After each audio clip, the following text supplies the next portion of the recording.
All right, welcome back, all my Living the Hero's Journey class. We are going to have a really fun, exciting class today. My name is Will, but I'm also joined today with some of my fellow Living the Hero Journey classmates and teachers to help us along. So I'm going to have them introduce themselves, and then we'll go ahead and do roll to check to see who is here. Hi guys, it's Sean again. Oh, and remember, tell us what character you're playing. Oh, I was playing Florg the Trandoshan last time, and I'm be playing Florg the Trandoshan yet again. Hi everyone, I'm Sky. I played Archimedes. She was the inventor, creator little person, and I'm gonna be playing her again. We also have a guest joining us over here. Hi, I'm Christian. Today I'm playing Alpheus Condor. He's a 70-year-old man. I guess he's the sage. Yes, he's playing as the archetype sage, and then Florg is the dumb muscle.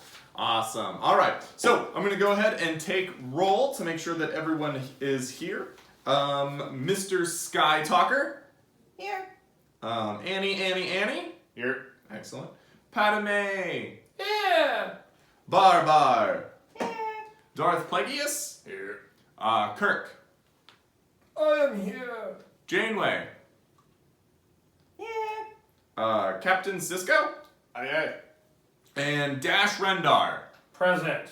Thank you. All right. So, before we get started, we're going to go over some concepts that we have over here. Today's going to be kind of a big writing day for you. We want to go over some different parts of the scene. These are some things to keep in mind whenever you're writing a scene. So you can either write a scene all down and then go back and make sure you have all these parts, or write all of these parts and then write the scene from there. Whatever way works best for you. But let's go ahead and go over those parts. The first thing that we want to do is identify the purpose of the scene. We don't ever want to have a scene in a story that doesn't drive the plot or drive the story forward. If it's just here for no reason, we don't need to do that. It's going to be boring. No one's going to know why we're doing that. So we want to make sure we're always identifying the purpose of our scene, whether it's character development, discovering something that we didn't know that's going to be important later, or just moving us forward in time. The next thing, identify the high moment. So every scene is going to have something that happens that is going to be the high part of the scene. So it's the most important part, or something exciting happens, or we discover something that we didn't know beforehand, okay? Sometimes some scenes have multiple high points, but we always want to make sure that you have at least one super important high moment that happens. The next thing, emphasize conflict. Inner and outer. So we always want to have some kind of conflict. I think most of the time when we think conflict, we're going to be thinking about Luke Skywalker and he's going to be battling Darth Vader. That is the outer conflict that happened. They're battling with their lightsabers, they're getting into a fight, what have you. But both of them at the same time are actually having an inner conflict. Darth Vader is having an inner conflict that he's battling his own son, and does he really want to destroy him? And Luke Skywalker is dealing with the inner conflict very much the same way. Does he want to destroy his father? But he's also trying not to win. He's trying to get his father on his side. So they're both dealing with inner conflict, which actually leads to the end of the scene in that movie where they end up not killing each other and just being friends. All right. The next, determine the point of view. So this is generally, is it in first person, second person, or third person? For our purpose, we're all going to be in third person, but you can write yours to be in whatever you wish it to be.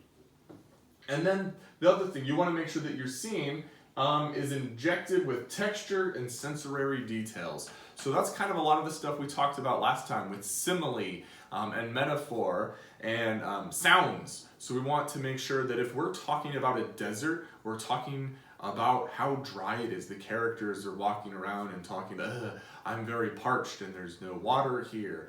Maybe the lizard there is so scaly from the dry heat that he looks like a rock because there's just no water. Something along those lines. We want to inject that. If it's jungle, it's going to be wet and moist, and we want to use those kind of details. And last but not least, I put it in here, it's beginning and ending. We want to have a clear point where our scene begins, okay? And we want to have a clear point where that scene ends, okay? Where we then jump to another scene. So we always know that in movies, it starts off somewhere, something happens, it ends. In Star Wars, they're really nice and clear. They do that nice kind of thing with the screen, and it like goes woo over, and then you're now in another scene. A lot of times on a completely different planet.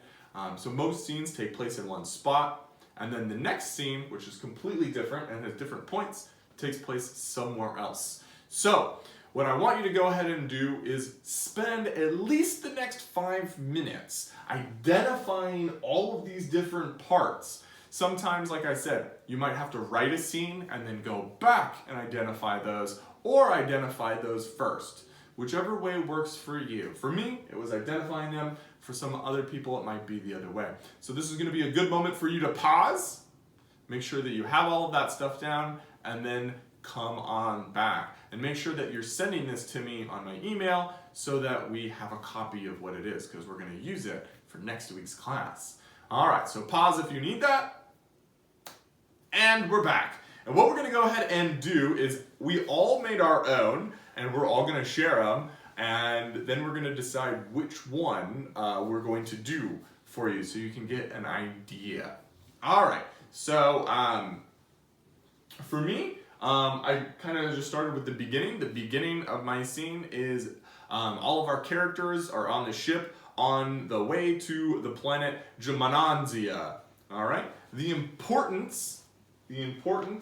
identify the purpose of my scene is moving the plot forward. We're getting to where we want to go, and we're also going to be finding out that the planet itself may be hostile.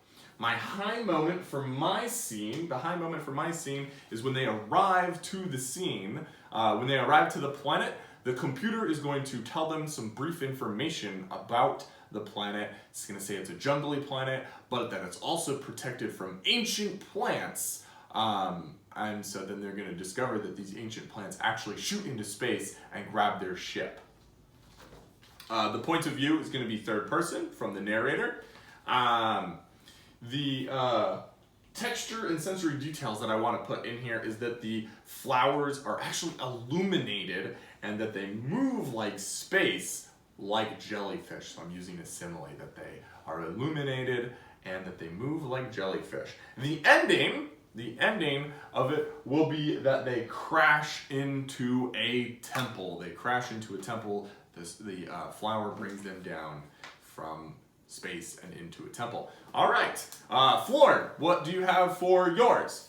So where I started with was the beginning as well. But my beginning starts with the crew and everybody crashing their ship on a hostile planet. So the purpose of this is to set the scene that the planet, they crash landed onto the planet, and that it's a hostile planet and you can't trust anything on this planet. Identifying the high moments, I have 2 high moments in my scene. The first one is where they're crashing, and the second one is the reveal that the rocks are actually rock monsters. The conflict would be when the rock monsters that I have in my scene then come and attack our crew. Then we have our point of view, which is our third person. Some of the textures that I wanted to use was the atmosphere was thick, the air smelled like sulfur, and then the rock creatures I wanted to use that they rumbled and chugged. And then the end of my scene will be ending once our heroes have either defeated the rock monsters or the rock monsters have defeated them. Excellent. All right, and Archimedes, what is yours? So mine is, where it begins is at a cave entrance, like the mouth of a cave when it's very dark and drafty and you get chills up your spine as you enter. The purpose, I would say, is to as the characters reach the middle of the cave, they find out that the holocron that they were seeking was not there after all. possibly maybe because it was never there, or maybe somebody had taken it, so that's something to discover. I would say a high moment would be getting to the cave, getting to the middle of the cave and realizing that it wasn't there.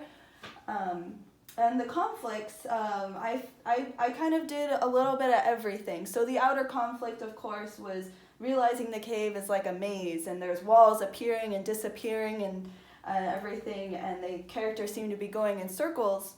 While that is happening, each character is going to be struggling. So Archimedes, my character, gets really scared, and she starts cowering into the corner and doesn't want to move anymore.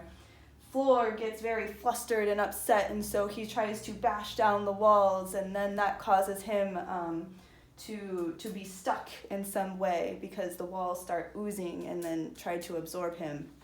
While Condor is using his wise sageness to undo or to figure out that it's a riddle, and he realizes and solves the riddle. But it takes him a while because he can't figure it out yet. And sensory and texture details would be walls were monstrous and tall as they drip down this mucky ooze. Archimedes shivered in the corner, and Floor grunted as he struggled against the wall trying to escape, kind of things. And then the riddle etches itself into the floor, like the concrete floor. And then the ending is they finally exit the cave after they've unsuccessfully gotten the holocron. So that would be pretty much my scene. Excellent. And then on over here, our sage. Okay, my scene is the travelers are traveling and they crash on the planet Kurtog. After they crash, they get out of the ship. Archimedes is trying to do her best to evaluate the situation and fix it. But out from the jungle side comes a bunch of strange aliens that they've never seen before, the Kurtogians. And they come up to Florg and they start putting their hands on him and touching him. But then Condor just informs him before he freaks out and starts punching them that actually this planet used to have reptiles and it doesn't anymore for some reason. And it's actually a sign of honor to them that you were there on their planet and that they're probably most likely going to help us now. The purpose of the scene is to highlight the different strengths and weaknesses of different characters. The high point is definitely when the Kurtogians come out on the side of the jungle, and it's a very tense moment, and everyone thinks they're about to be attacked by strange aliens. The conflict is keeping calm in a stressful situation, especially an urgent situation. The point of view is third person. The details, this place is a very foggy, jungle-like place. The characters are walking around, stepping in puddles the whole time.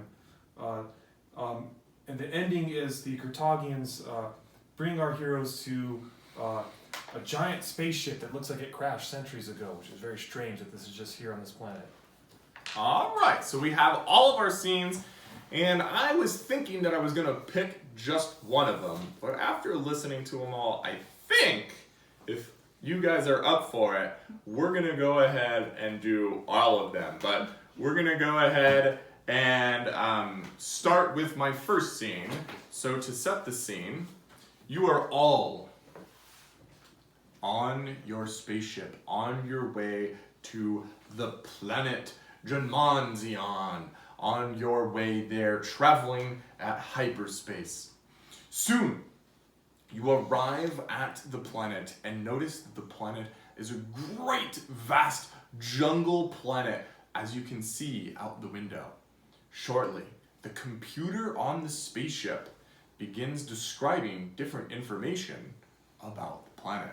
As the computer butts in, welcome to planet Jamanzion. It is known for being a planet of great wealth of foliage and jungle atmosphere. It is very foggy and wet. Breathing in it can sometimes be difficult. Also, the planet has its own defensive mechanism of flowers. At that very moment, all of our characters make perception checks.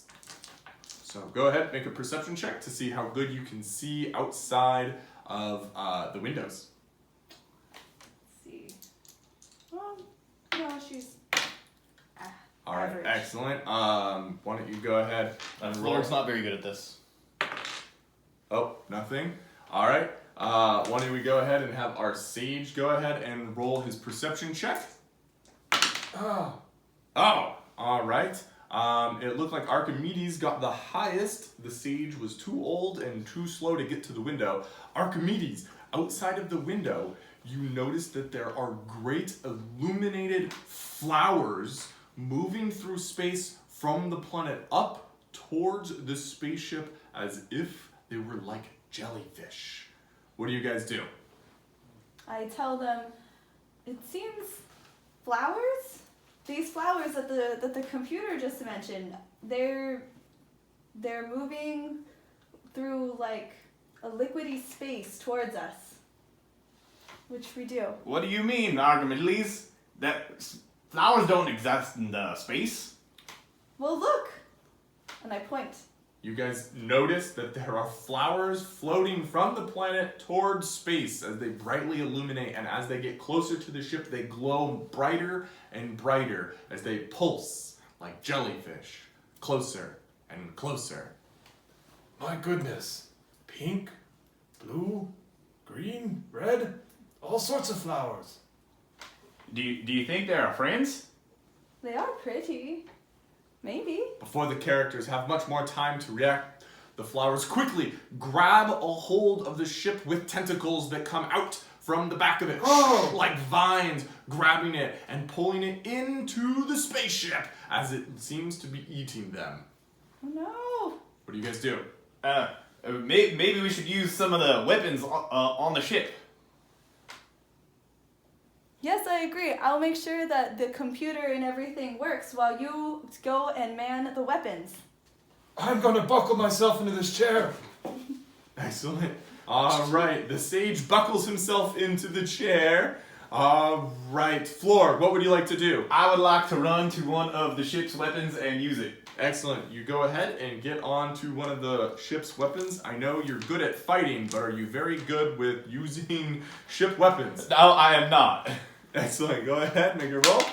All right, he gets one. He gets inside and he begins to shoot the lasers attached to the weapon, but quickly, after just a few bursts, you see it damage the flower, but the flower gets angry and quickly turns all of the lights on the ship off. Suddenly, the ship, you can only feel yourself crashing and moving through space, and Oh no! Ah! you crash land on the planet.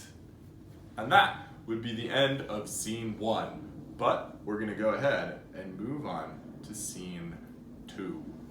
You guys notice that the flower, after crashing, slowly disappears and disintegrates into the ground, and it becomes back into the ground as you see that there's a whole lot of forest and foliage around, along with lots of different plant life and some rocks and what have you around. What would you like to do? I would like to get out of the ship and go look around and see what happened to the ship, if it's damaged. Excellent. You walk outside. I'm going to check on the computer and see if I can't get the lights and everything to go back on. All right, you got one blaster mark. You find out that the ship is completely without power and that you probably won't be able to get it on turn back on unless you can find some sort of power source. All right. Then I go out with Florg and try and look around. Excellent. I unbuckle myself and I ask, is everyone all right? Yes. Yes, we're going out of the ship to look for more power source, so I can fix it. As they open the door to go outside, a thick, ashy fog comes into the ship and they all begin coughing.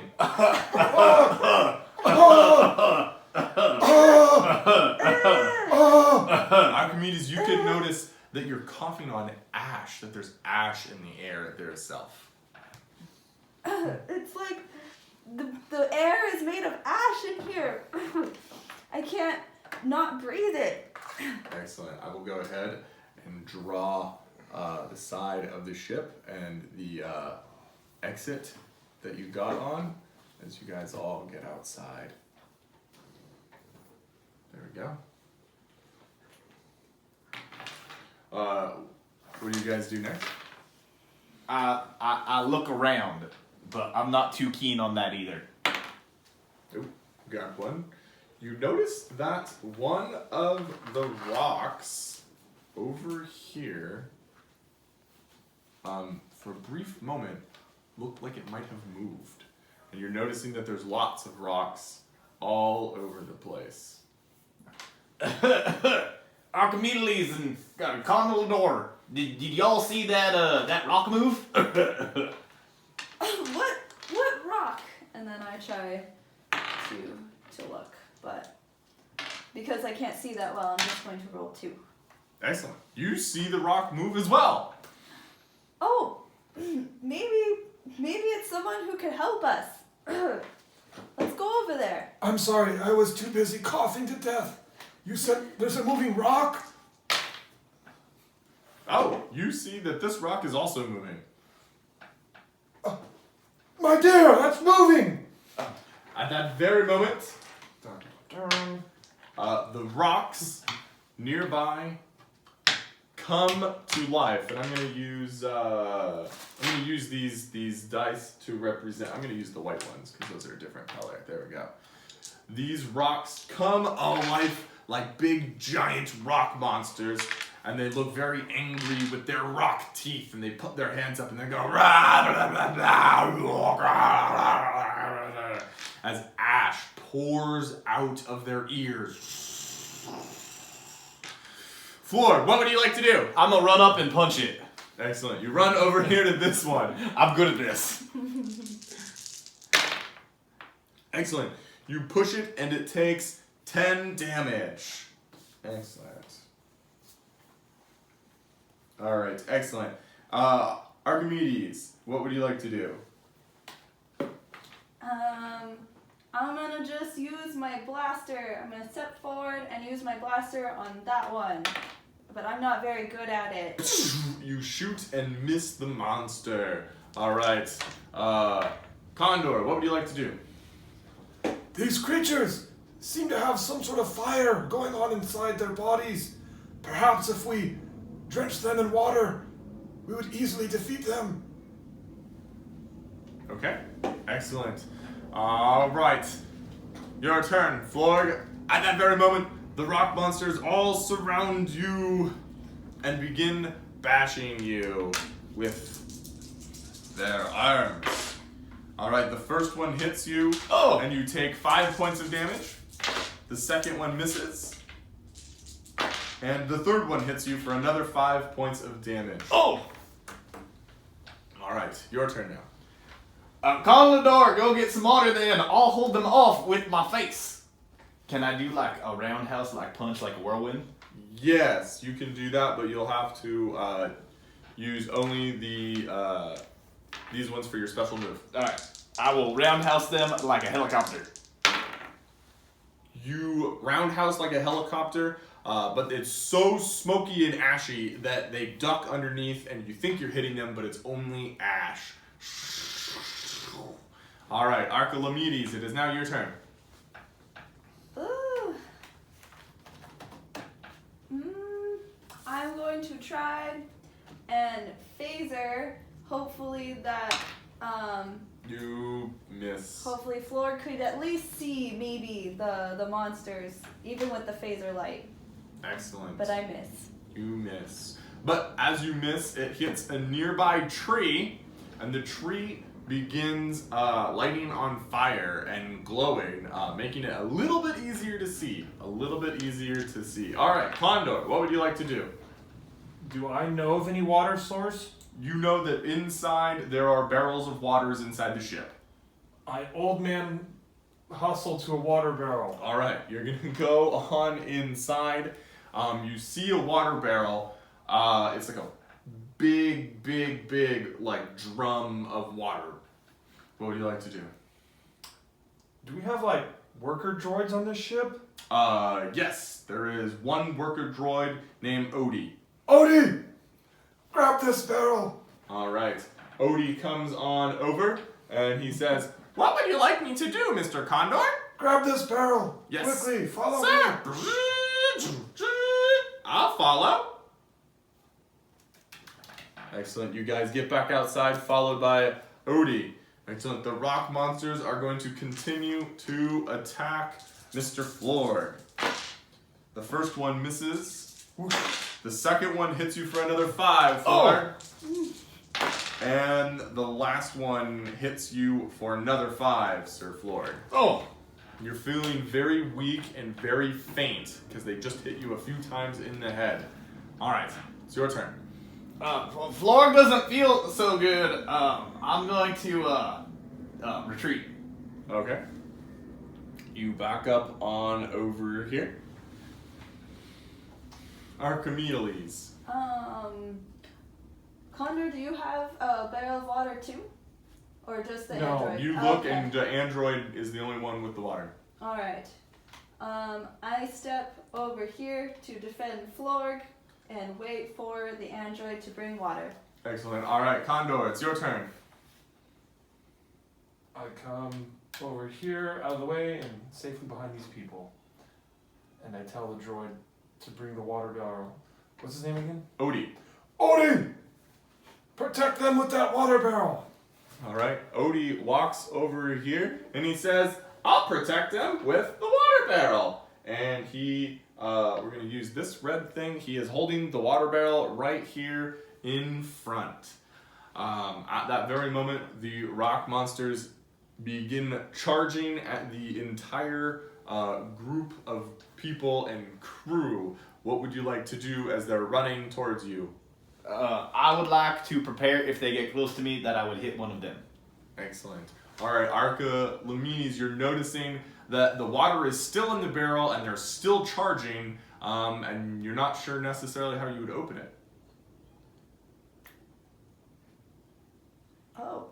But you feel your blaster in your hand. Oh. I blast it open.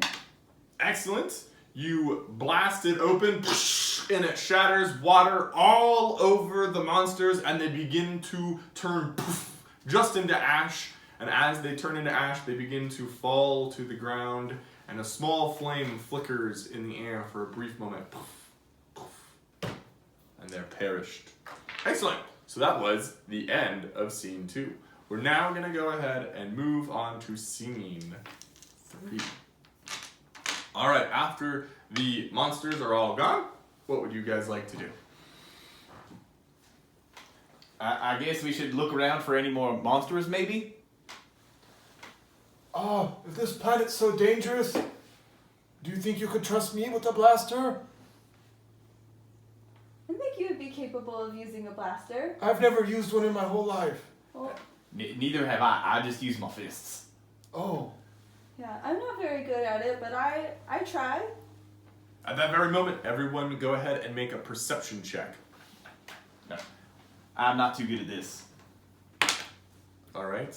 You notice up in the ridges of the trees, you see a little bit of rustling, but you're not sure what it is. Archimedes. Has some of the fog disappeared? It's Or still some of the foggy. ashy It's still a and- little bit foggy and ashy, but most of the ash is now gone. Alright, well, I see a little bit better now that some of the ash is gone. Excellent. You also see rustling up in the trees, Mr. Sage. All right, you see some rustling, but you guys don't know what it is. But you know that you're running out of time. What would you like to do? I think we should maybe move either towards the rustling or away from it, but I'm not sure which one. Well, I guess towards it, because we can't get off this planet until I find a power source for our ship.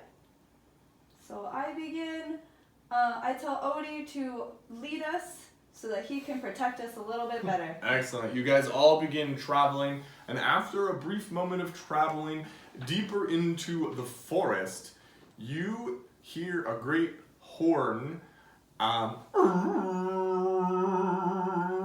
and you begin seeing a bunch of different creatures walking on two legs with very, very tan skin, and they have horns on their nose, and they kind of look like pig people, and they begin walking up to you guys, speaking a different language, and they have their hands out like this, and they go, "What the hell? And they come up to Florg, and they start grabbing Florg's hand and touching him as you're surrounded by hundreds of them walking up to you. Florg, what do you do as they begin grabbing at your hands? I pull my hands away because these things are like gross. Ah! I ready my phaser in case they're hostile too. Mr. Condor? I stand there amazed because I've never seen such a primitive creature before. Excellent. They continue to look, and they grab your hand, and a few of them grab your hand, and they run their hands across your scaly arm, because you're a scaly, lizard-like person. Yes, I'm a Trandoshan, so I'm a lizard man. I will push away the people who are like trying to touch me, because I don't want them touching me. Excellent. They don't sound angry at all. They just seem to be incredibly interested in you, Florg. They just more of them, and they seem to be taking turns coming up and touching your skin. Archimedes, would you like to do anything while they're doing this?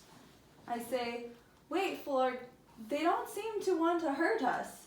They don't want to seem to hurt you either. Yeah, easy for you to say you're not being touched by all these weird pig people. That's true, but they don't seem hostile at least. Wait! I think I've heard of this planet before now. There was some sort of accident on this planet with pig people, and all the reptiles died off. But the reptiles used to be the great friends of the pig people, and so they are honored by your presence. Perhaps they're more likely to help us now. At that very moment, Odie goes, I understand their language. That's true. They actually think that because he's a reptile, he should be the king. They actually said that if you want food and water, they'll bring you to their village. But I told them that we're actually looking for an artifact, and they said that they know where it might be. They begin to lead your characters 2 days' travel, and they get to the top of a hill, and then down in a great valley, you see a large black ship that looks ancient in design has crash landed in a lake, and it's so big that it's sticking out of the lake. And that would be the end of scene 3. So, scene 4 will take place after they've already gotten inside of the ship, because we don't need to describe or walk or see how they get to it now that we've gotten to that most important part. We just find out that they have gotten boats from the pig people, and they've gotten there, and they are now arrived on the ancient ship. And they've been walking around for a long time. We don't need to describe them walking around, that would be boring. They're walking around, and then at that very moment, Florg, you turn around to go the opposite direction as you have all been lost for quite some time, and what you thought was a way back, you notice is a wall is now suddenly there, where it shouldn't have been. What do you do? Well, Florg, king of the pig people, will go up and touch the wall and see if it's really a wall before he thinks that he's insane. It's a wall, and you can feel the wall, and it's dark, and because of the moistness in here, the wall that probably used to be ship material has deteriorated into a moist, muggy, ashy-like surface that seems to be dripping. There's a wall here, guys. We just walked through it, and it wasn't there, and now it's here. What do you mean? It's here. I don't know if I like this anymore. Seem to be walking around in circles for days, hours. I'm getting scared. I know I'm getting old, but am I losing my memory too? No. No, I'm Oh. getting scared for sure. Yeah. A lot more scared. Oh. Excellent. The characters continue traveling and being lost inside of the maze until once again, Florg turns in a direction that looked like it was a way to go, but once again, another wall is there, and he bumps into it. And Florg, what do? This time in bumping into the wall, I'ma punch it, because Florg is upset that we've been walking for so long. Excellent. Go ahead and make an attack roll. Ooh, very high. 1, 2, 3, 4, 5. You punch the wall. You punch a small hole in the wall, but before you can pull your hand out, the ship's wall that's oozy and ashy grabs your hand, and slowly but quickly, the ash starts forming on your hand and solidifying your hand as if you are now trapped and has gotten all the way up to your elbow as it soon begins to consume your entire body. Ah! Help Florg, the king of the pig people! He's stuck in the wall! No, I definitely don't like this. I don't like this at all. And I just sit and I start playing with my hair nervously.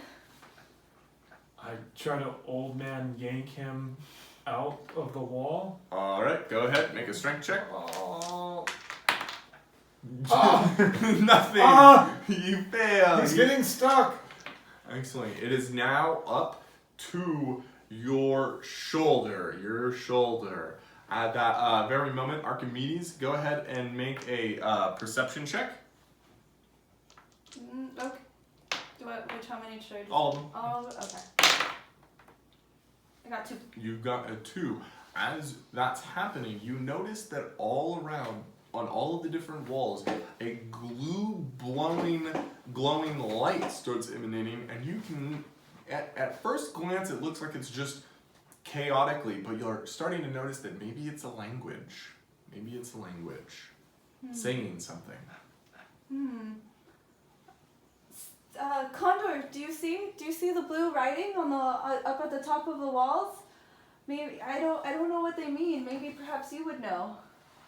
I'll look at it. And I nervously bite at my fingers. Oh.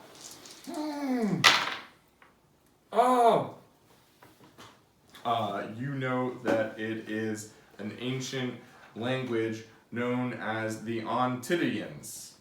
Oh. Odd. This is the language of the Ontidians. This must have been one of their ships. The who? Ontidians. Ontidians! Suddenly, Odie begins speaking. Ontidians! An ancient race from another galaxy. However, only in myth. They used a strange language that only composed of a few different words. Specifically, the word sorry was very important, as well as thank you. Oh. Don't you see? This ship has a life of its own. You've angered it by hitting it. You should apologize. I think I'm gonna try to punch my arm out with my other arm first. Alright, go ahead. Make a strength check.